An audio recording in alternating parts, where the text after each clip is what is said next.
জ্যান্ত মাছ দিয়ে আলু দিয়ে ঘন্ট করে ভাত খেলাম, জাস্ট চুমা ছিল। চলো তোমাদেরকে রেসিপিটা দেখাই।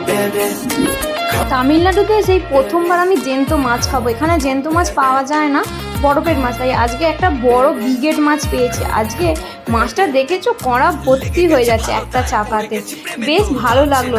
এত মাছ কি করব, তাই ভাবলাম ঘন্ট করি। চলো, বাড়িতে খেয়েছি শোল মাছের ঘন্ট, আজকে প্রথম ব্রিগেড মাছের ঘন্ট।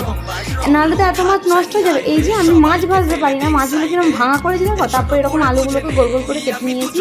আদা রসুন পেঁয়াজ আছে, এগুলো সব সেই কষানো হবে ঝাল মশলার মতো। দেখ মাছগুলো কত সুন্দর ছিল, আমি কেমন ভেঙে করেছি দেখো। আসলে মাছ ভাজতে না জানলে যা হয় আর কি। যাই হোক, কারা কারা এরকম মাছের ঘন্ট খেতে ভালোবাসে, আমি তো জাস্ট অসাম লাগে। আমি বড়োবেলাতেই ঘন্ট খাওয়া শিখেছি। আমাদের বাড়িতে এরকম হতো না, আমার শ্বশুর বাড়িতে গিয়ে এরকম হতো। ওয়াও! তারপরে আলুগুলোকে ভালো করে একটু ভাজিয়ে নিয়েছি। ভাজিয়ে নিয়ে এটা তুলে রাখবো। তুলে রেখে এবার যে আদা রসুন লঙ্কা এগুলো সব আছে, এগুলোকে সেই মাংসের মতো কষানো হবে। যে পেঁয়াজটাকে ভাজছি, দেখো কালারটা কি দারুণ এসেছে না, আদা রসুন সব দিয়ে। আমি একটু টমেটো সসও দিয়েছি কালারটা হবে বলে।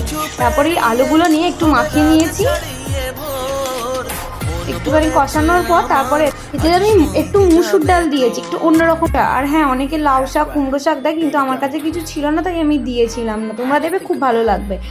এবার জল ঢেলে দিয়েছি, অনেকটাই জল দিয়েছি কারণ সেদ্ধটা হবে বলে। তারপরে এই মাছগুলোকে ওই যে এরকম ভাঙা ভাঙা করে ছাড়িয়ে রেখেছিলাম, নাহলে কাঁটাগুলো তো মুখে পুড়বে এরকম তরকারির সাথে খেলে। তারপরে এই আলুগুলো সেদ্ধ হয়ে যাওয়ার পর মাছগুলোকে দিয়ে দিয়েছি। মাছগুলোকে দিয়ে সেদ্ধ করে একদম চুমা খেতে হয়েছিল। গাইস, যারা মিট মশলা দিতে ভালোবাসে তারা মিট মশলা দিয়ে, আমার ওইসব পছন্দ না। আমি যা শুকনো একটু এলাচ এটা সেটা দিয়ে এরকম দিয়ে করেছি। বাই বাই, সাবস্ক্রাইব করে দিয়ে ভুলে